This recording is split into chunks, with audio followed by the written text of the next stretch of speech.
ini kan sudah berjalan rutin selama beberapa tahun, dan syukur alhamdulillah pada kesempatan tahun ini 2022 sudah menghasilkan atau sudah terseleksi kurang lebih sekitar 170 peserta dari 34 provinsi seluruh Indonesia.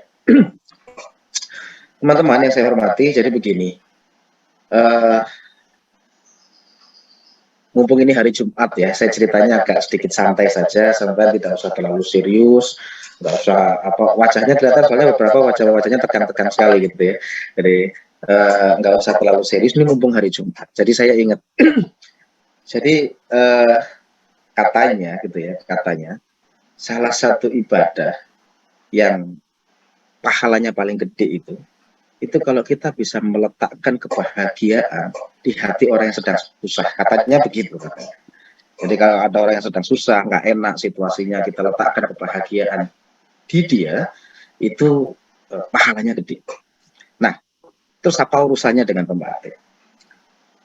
Pertanyaannya begini, siapa yang kemudian berpikir, siapa yang kemudian memiliki pandangan bahwa belajar itu menyenangkan? Pasti sebagian besar kalau disurvei adik-adik kita, Anda semua guru pasti tak, silakan disurvei murid-murid. Kalau disurvei murid-murid kita, yang namanya belajar itu nyusahin biasanya. Sudah mata pelajarannya susah, kadang-kadang waktunya siang ngantuk, gurunya ya galak juga, nilainya pelit pula, kira-kira gitu kan. Jadi kalau kita survei mungkin gitu ya, sebagian di antara kita bilang bahwa anak-anak kita tentu saja, kalau ditanya, oke, silakan milih belajar atau bermain, pasti mereka akan pilih main. Atau silakan Anda mau belajar atau nge-game, pasti mereka milih game. Anda mau belajar atau mungkin nonton, pasti sebagian nonton film. Dari situ aja sederhana kita bisa melihat bahwa belajar itu tidak semenyenangkan yang dibayangkan. Nah, ini kemudian menjadi sebuah tantangan tersendiri. Kalau saya mundur sedikit tadi yang saya sampaikan itu, bahwa katanya salah satu ibadah yang paling tinggi nilainya itu kalau meletakkan kebahagiaan di hati orang yang sedang susah. Nah, tugas dari para teman-teman duta ini tentu ke depan adalah bagaimana membahagiakan para peserta didik kita dalam mereka proses belajar mengajar. Itu saya pikir akan menjadi esensi proses belajar mengajar yang kemudian katakanlah relate dengan kurikulum merdeka, kemudian relate dengan aktivitas yang menyenangkan dalam belajar mengajar, sehingga layaknya seseorang bermain, layaknya seseorang kemudian ya santai, tapi mereka bisa belajar. Oleh karena itu, kenapa kemudian itulah Ki Hajar Dewantoro dia menelurkan sebuah konsep yang kemudian dia bikin sekolah yang dinamakan Taman Siswa. Artinya adik-adik kita, dia seorang siswa, tapi seakan-akan dia belajar dalam situasi taman, kemudian hatinya suka, hatinya bahagia, sehingga ilmu dan pengetahuan yang dia serap pada akhirnya akan bisa menetap dan bisa memberikan manfaat kepada banyak orang. Nah, tentu untuk membuat situasi kita bisa membahagiakan adik-adik kita, murid-murid kita, para peserta didik kita, sehingga selayaknya mereka bermain di taman padahal sebetulnya mereka sudah belajar, itu tentu butuh seni tersendiri. Kalau sekarang tentu butuh sarana prasarana tersendiri, butuh teknologi tersendiri, butuh metodologi tersendiri. Tidak sesederhana yang kita bayangkan. Kalau Anda sering lihat film stand up komedi misalnya di TV gitu kan, kelihatannya dia hanya membuat kita tertawa. Tapi dalam sebuah set play, stand up comedy, tentu ada banyak sekali kemudian premis-premis, ada banyak sekali kemudian aturan-aturan yang kemudian di-create sehingga situasi itu kemudian pecah.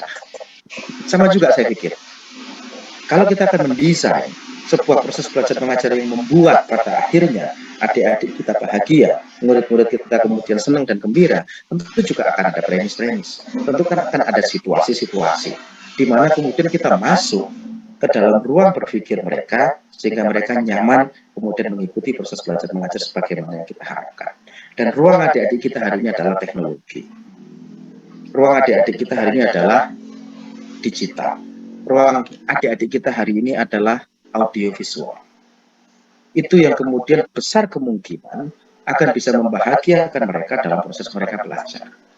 Kalau ruang saya dulu mungkin hanya cukup papan tulis, Ruang saya mungkin hanya cukup bangku, ruang saya hanya mungkin mentok waktu zaman saya sekolah atau kuliah mungkin di setelin OHP lah misalnya, overhead projector. Tapi sekarang Anda berhadapan dengan satu situasi, adik-adik kita generasi alfa, di mana ruang mereka adalah ruang digital, ruang mereka adalah ruang-ruang teknologi, dan kemudian yang gampang melekat di benak pikiran mereka adalah sesuatu yang sifatnya audiovisual. Nah tentu ini menjadi sebuah set play yang kemudian akan coba diramu oleh Bapak Ibu semua dalam skenario pembelajaran yang teman-teman kemudian cerita hari ini dengan mengistilahkan sebagai pembelajaran berbasis TIK. Nggak bisa ujuk-ujuk juga, nggak bisa terus kemudian semua perangkat ditaruh buruk juga, nggak bisa terus kemudian kita asal nyari digital content juga. Ada set play, ada situasi, ada rancangan, ada kemudian juga kurikulum yang kemudian coba kita adjust sesuai dengan konteks yang pada akhirnya harapannya sekali lagi tadi itu. Bagaimana adik-adik kita bisa belajar dengan nyaman sehingga agak tergeser mindsetnya bahwa belajar itu sesuatu yang kemudian menyedihkan tadi itu menjadi sesuatu yang membahagiakan dengan sentuhan teknologi, dengan sentuhan audiovisual, dengan sentuhan digital yang nanti akan dihadirkan oleh Bapak Ibu semua. Nah, saya pikir kalau teman-teman yang hadir di hadapan saya ini, 170 orang ini, tentu sudah memiliki sekian, sekian perangkat ya, dari level 1, level 2, level 3, sekarang level 4, yang mungkin Anda sudah ikuti, Anda sudah mendapatkan knowledge, Anda kemudian sudah mencoba implementasi, Anda kemudian sudah coba bikin konten, dan pada akhirnya kita ketemu untuk saling berbagi dan belajar praktek baik. Anda semua sudah memiliki semua perangkat itu semua dan saya yakin Bapak Ibu guru jauh lebih luar biasa karena Anda yang langsung menghadapi murid-murid. Saya bisa cerita begini karena saya juga ngajar, karena saya juga punya sekolah, saya juga dulu ngajar TIK juga di depan murid-murid saya SMP kelas 1, kelas 2, sehingga saya bisa membayangkan situasinya saat itu.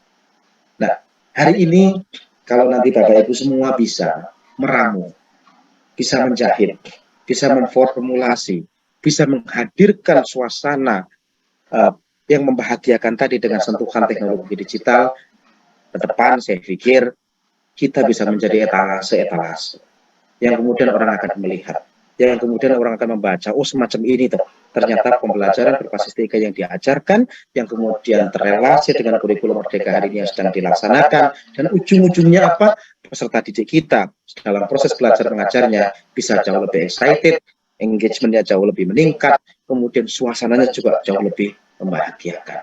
Nah, kalau itu yang nanti bisa kita hadapi situasinya atau bisa kita hadirkan situasinya, saya yakin Bapak Ibu semua layak untuk kemudian menjadi duta-duta teknologinya Kemendikbudristek. Di mana proses belajar mengajar, sentuhan teknologi, suasana kebatinan yang kemudian akan kita hadirkan. Sehingga sekali lagi akan menghasilkan generasi-generasi yang kemudian mampu untuk menghadapi zamannya nanti sebagaimana yang diceritakan oleh Sayyidina Ali 1500 tahun yang lalu. Beliau pernah bercerita bahwa kita itu mendidik anak-anak yang bukan pada di generasi kita nanti mereka akan hidup. Kita hanya punya waktu 6 tahun, 3 tahun membersamai anak-anak kita, tapi ada akhirnya mereka akan dilepas berkompetisi dengan zamannya, mereka akan siap dengan zamannya, dan bekal seandainya yang bisa kita berikan dalam masa yang cukup singkat itu akan menjadi model mereka siap untuk berkompetisi di zamannya nanti. Dan kalau itu yang terjadi, saya pikir ini akan menjadi sekali lagi menjadi sebuah amal yang luar biasa buat kita, menjadi sebuah legacy buat adik-adik kita. Oh, inilah yang bisa kita berikan yang terbaik, dan saya yakin nama Bapak Ibu semua akan terpatri dalam sanubari murid-murid Anda semua. Nah, kalau itu sudah terjadi nanti, saya berharap 170 orang ini akan menjadi etalase yang ujungnya akan terpilih menjadi duta-duta teknologinya Kemendikbudristek yang akan mendaya gunakan semua teknologi informasi untuk meningkatkan kualitas proses pembelajaran. Mas Menteri Nadiem Makarim dia menyampaikan beberapa kali dalam beberapa kali kesempatan saya diskusi dengan beliau, hari ini cara yang paling efektif untuk kemudian melakukan leapfrog atau lompatan kata terhadap peningkatan kualitas pendidikan kita adalah berbasis teknologi informasi. Anda percaya atau tidak, situasi pandemi sudah membuktikan itu. Dengan semua keterbatasan tatap muka, teknologi hadir walaupun dengan sekian prasyarat. Nah, sekarang situasinya sudah mulai kembali membaik, tatap muka sudah berjalan, teknologi akan tetap hadir untuk menyempurnakan proses belajar mengajar kita supaya jauh lebih baik, jauh lebih efektif, dan jauh lebih tepat sasaran ke dalam situasi pembelajaran yang nanti akan dihadirkan. Saya mengucapkan terima kasih buat antusiasme dari para Bapak Ibu guru semua yang hadir. 170 ini, ada yang dari Maluku, dari Kepri, dari Sulawesi, dari Kalimantan Tengah, dari mana lagi ya, dari Jambi, dari Bengkulu, dari Kaltim, dan semua 34 provinsi yang hadir pada kesempatan pagi hari ini. Anda masih Anda masih konsisten, Anda masih istiqomah, dan Anda masih cukup memiliki passion untuk kemudian sampai di level ini. Percayalah, saya pikir itu yang bisa saya sampaikan, Mas Arief dan teman-teman semua.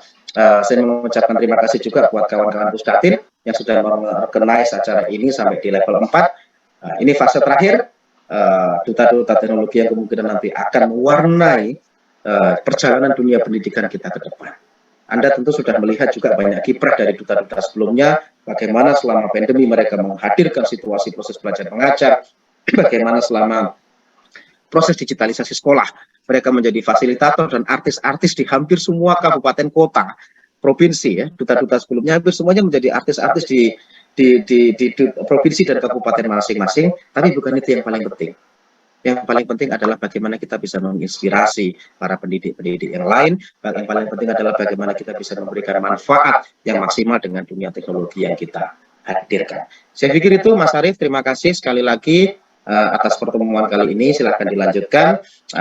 Insya Allah ini akan banyak memberikan manfaat buat kita semua. Dan saya akhiri, mohon maaf kalau ada tutur kata yang kurang berkenan, dan dalam selama proses nanti ada mungkin yang kurang menggembirakan atau mungkin tidak maksimal sebagaimana yang Anda harapkan. Saya atas nama pribadi maupun atas nama mewakili teman-teman Pusdatin mengucapkan permohonan maaf yang sebesar-besarnya. Saya akhiri, akhirul kalam. Wabillahi taufiq wal hidayah. Assalamualaikum warahmatullahi wabarakatuh. Waalaikumsalam warahmatullahi wabarakatuh. Terima kasih Bapak Hasan atas arahan dan pembukaannya. Nampaknya saya termasuk salah satu yang wajahnya terlihat tegang juga nih. Terima kasih Bapak sudah diingatkan. Satu kata dari Pak Kapus nih ternyata dapat membuat urat-urat syaraf kembali santai. Jadi hari Jumat, hari kebaikan Bapak Ibu, yaitu jangan lupa untuk tersenyum, di mana senyum adalah sedekah yang paling mudah. Baik, mohon izin Bapak Kapus berkenan mengikuti acara sesi foto bersama finalis kandidat Duta Rumah Belajar tahun 2022. Dimohon kepada Bapak dan Ibu untuk menyalakan kamera Zoom-nya.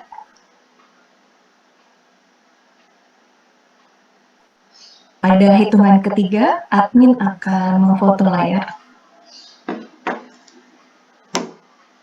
1, 2, 3. 1, 2, 3. 1, 2, 3. 1, 2, 3. 1, 2, 3. 1, 2, 3. 1, 2, 3. 1, 2, 3. Ya, terima kasih Bapak dan Ibu. Terima kasih Bapak Kapus atas waktunya. Dipersilakan Bapak untuk melanjutkan aktivitasnya. Izin Bapak kami untuk melanjutkan kembali acara kegiatan. Selanjutnya memasuki acara inti, yaitu orientasi dan penjelasan teknis oleh PIC Program Pembatik tahun 2022, Ibu Sri Indah Suryani. Kepada Ibu Indah, dipersilakan. Terima kasih Mbak Tika, Bapak dan Ibu, selamat siang. Assalamualaikum warahmatullahi wabarakatuh. Waalaikumsalam. Waalaikumsalam warahmatullahi wabarakatuh. Waalaikumsalam.